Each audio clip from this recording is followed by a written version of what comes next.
MIM party के नेता असदुद्दीन ओवैसी ने कहा कि अगर अमेरिका वेनेजुएला देश के अंदर घुसकर वेनेजुएला के राष्ट्रपति मादुरो को उठाकर अमेरिका ला सकता है तो भारत भी पाकिस्तान के अंदर घुसकर वहां के आतंकियों को उठाकर भारत लेकर आए। 56 इंच का सीना रखने वाले मोदी जी को ऐसा करना चाहिए और पाकिस्तान में घुसकर वहां के आतंकियों को गिरफ्तार करके भारत लाना चाहिए।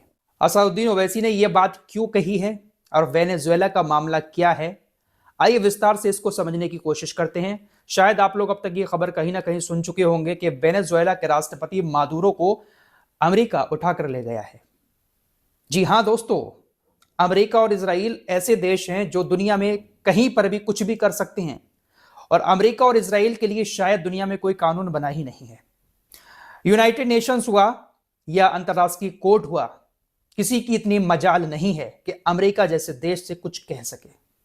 और देशों के ऊपर कानून लगा दिए जाते हैं और देशों के ऊपर यूनाइटेड नेशंस भी एक्शन ले लेता है, लेकिन अमेरिका इजराइल के खिलाफ हिम्मत नहीं होती किसी भी अधिकारी की दुनिया के या किसी भी देश की कोई एक्शन ले सके।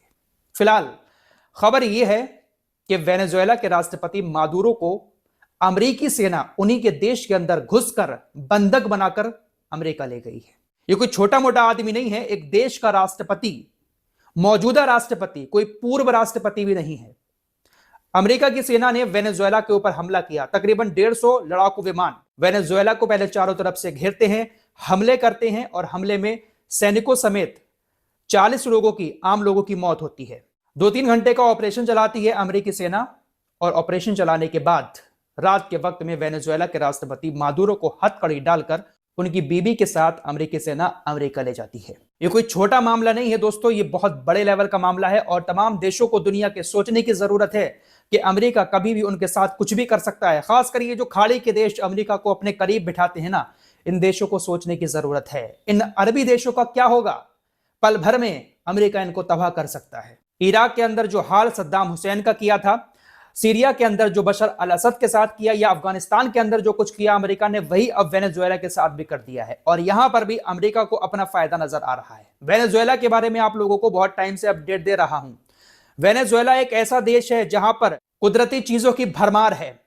वेनेजुएला के पास ऐसे ऐसे कुदरती खजाने हैं जो किसी और देश के पास शायद नहीं है और उन्हीं खजानों पर अमेरिका की बहुत टाइम से नजर है। अमेरिका को बहाना नहीं मिल रहा था कि कैसे करके इस देश पर कब्जा किया जाए, कैसे इस देश के राष्ट्रपति को हटाया जाए, लेकिन अब अमेरिका ने एक हवाला दिया है। मादुरो जो राष्ट्रपति है उनको गिरफ्तार करने के बाद कि वेनेजुएला का ये जो राष्ट्रपति था वो बहुत ज्यादा ड्रग्स की तस्करी करता था।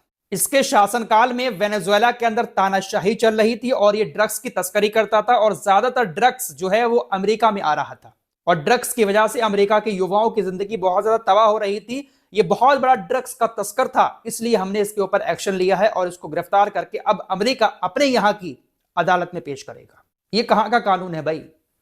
दुनिया का कोई कानून ये इजाजत नहीं देता है कि किसी भी देश के अंदर घुसकर उसके राष्ट्रपति को, उसके नेता को उठाकर अपने देश लाया जाए।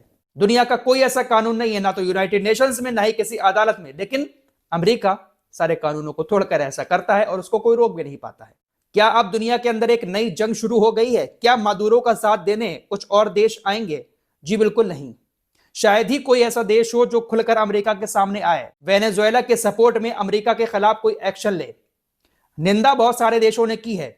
रूस ने निंदा की है, ईरान ने निंदा की है, चीन ने निंदा की है और भी जो देश हैं जो अमेरिका इजराइल के खिलाफ रहते हैं उन तमाम देशों ने निंदा की है और बहुत बड़ा अपराध बताया है, लेकिन कोई भी देश खुलकर सामने नहीं आएगा। ये आज की दुनिया की हकीकत है। इंसान आज के वक्त में सिर्फ अकेला है। अगर उसको लगता है कि मेरे साथ बहुत सारे दोस्त हैं तो ये बेवकूफी है। जब बुरा वक्त आता है तो कोई भी साथ नहीं देगा।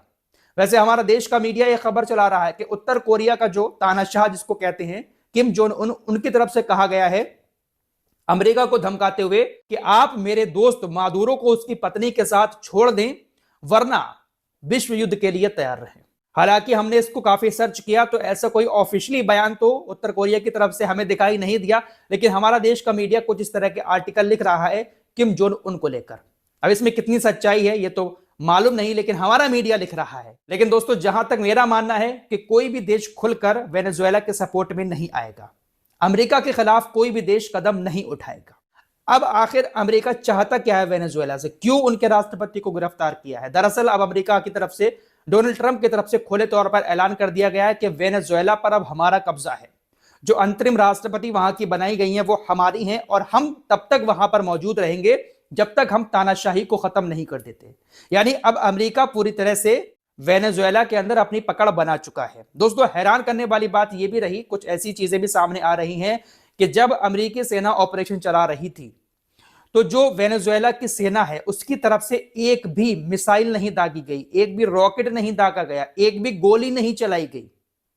किसी ने अमेरिकी सेना को रोकने की कोशिश ही नहीं की। ऐसी चीजें सामने आ रही कि सबको रिश्वत दे दी गई, जितने भी नेता थे सबको अमेरिका ने डरा धमकाकर यह पैसा देकर खरीद लिया, सैनिकों को भी खरीद लिया, जो बड़े बड़े कर्नल जनरल है सबको खरीद लिया। इसीलिए एक भी गोली वेनेजुएला की पुलिस ने या आर्मी ने अमेरिका की आर्मी पर नहीं चलाई और आराम से वो घुसता है अमेरिका वेनेजुएला के अंदर और राष्ट्रपति और उसकी पत्नी को उठाकर ले जाता है। तो ये सब चल रहा है इस दुनिया के अंदर। फिलहाल अब अमेरिका पहुंच चुका है वेनेजुएला के अंदर। आपको बताता हूं कि वेनेजुएला की जमीन आखिर कितनी ज्यादा कुदरती खजानों से भरी हुई है। सबसे पहली चीज तेल।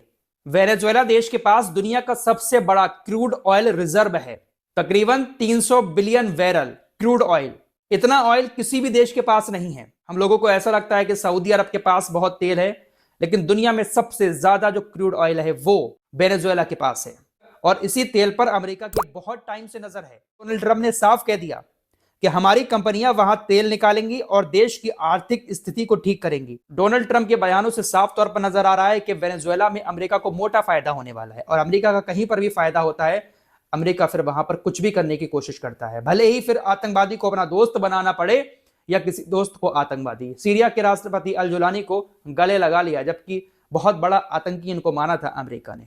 बशर अल असद को हटा दिया सीरिया के राष्ट्रपति अल जुलानी ने, तो उसको गले लगा लिया अमेरिका ने। तो आप यहां से अंदाजा लगा सकते हैं कि दुनिया में आतंक कहां से पनप रहा है। फिलहाल वेनेजुएला के पास तेल के अलावा सोना भी है, लोहा भी है, गैस भी है। ये बात तो आप जानते ही होंगे कि हर चीज जमीन के अंदर निकलती है, चाहे लोहा हुआ, चाहे गैस हुई, चाहे तेल हुआ, सोना चांदी जो कुछ भी है वो जमीन के अंदर से ही निकलता है। नेचुरल गैस रिजर्व की बात करें तो वेनेजुएला के पास तकरीबन 200 trillion cubic feet natural gas है। दुनिया में जितने भी देशों के पास नेचुरल गैस का रिजर्व है उसमें 34वें नंबर पर वेनेजुएला आता है। लोहे की बात करें तो अभी भी वेनेजुएला की जमीन के अंदर तकरीबन 4 बिलियन टन लोहा दबा हुआ है। हमारे सामने दुनिया में ये जो लोहे की चीजें बनी हुई दिखाई देती हैं, ये सारा लोहा जो है वो जमीन के अंदर से ही तो निकलता है, बाहर आकर इसको आकार दिया जाता है। तो 4 बिलियन टन लोहा अभी भी वेनेजुएला की जमीन में दबा हुआ है। सोने की बात कर लेते हैं, 8000 टन से ज्यादा सोना अभी वेनेजुएला के पास मौजूद है। 1000 टन दोस्तों, ये बहुत बड़ी मात्रा होती है। कोयले की बात करें तो 500 मिलियन टन अभी भी कोयला वेनेजुएला के पास है। वेनेजुएला एक ऐसी जगह है जो कुदरती खजानों से भरी हुई है, इसीलिए अमेरिका की बहुत टाइम से इसके ऊपर नजर थी और आरोप क्या लगाया कि भाई ये राष्ट्रपति जो है वो तो ड्रग्स की तस्करी करता है, इसलिए हमने इसको गिरफ्तार किया है। सद्दाम हुसैन के ऊपर आरोप लगाए गए थे कि सद्दाम हुसैन कुछ ऐसे जैविक हथियार बना रहे हैं जो दुनिया के लिए खतरा हैं, इसलिए उनको मार दिया, फांसी पर लटका दिया।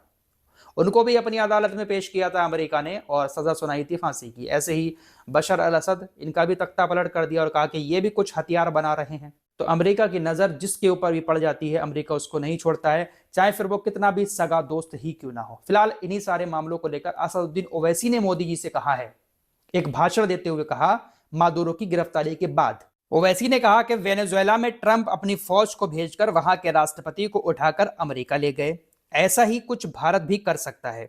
असदुद्दीन ओवैसी ने पीएम मोदी का नाम लेकर कहा कि मोदी जी, हम आपको कह रहे हैं कि 26/11 आतंकी हमले करने वाले, चाहे वो मसूद अजहर हो या लश्कर तैयबा का जालिम शैतान, आपका 56 इंच का सीना हो तो उन्हें उठाकर भारत ले आओ। अगर ट्रंप कर सकता है तो क्या आप कम हैं? जब वो कर सकते हैं तो आपको भी करना पड़ेगा, क्योंकि मोदी ने कहा था अब की बार ट्रंप सरकार। असदुद्दीन ओवैसी ने मुंबई के अंदर एक सभा को संबोधित करते हुए ये बातें कही हैं। वैसे ओवैसी के बात से आप लोग कितना सहमत हैं कमेंट बॉक्स में जरूर बताएं। फिलहाल बांग्लादेश वाला जो मैटर मैंने आपको कल बताया था, बांग्लादेश के अंदर जो कुछ हुआ, उसके बाद शाहरुख खान ने अपनी टीम में एक खिलाड़ी को ले लिया। फिलहाल अब उस खिलाड़ी को रिलीज कर दिया है बीसीसीआई के कहने पर।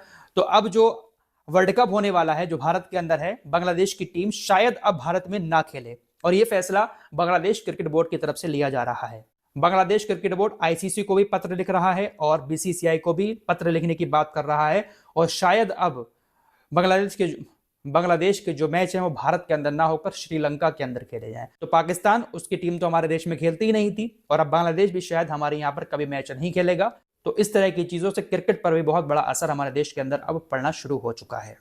फिलहाल इस रिपोर्ट में इतना ही। कुछ और खबरों के साथ फिर हाजिर होऊंगा। अपना ख्याल रखिएगा। अल्लाह हाफिज।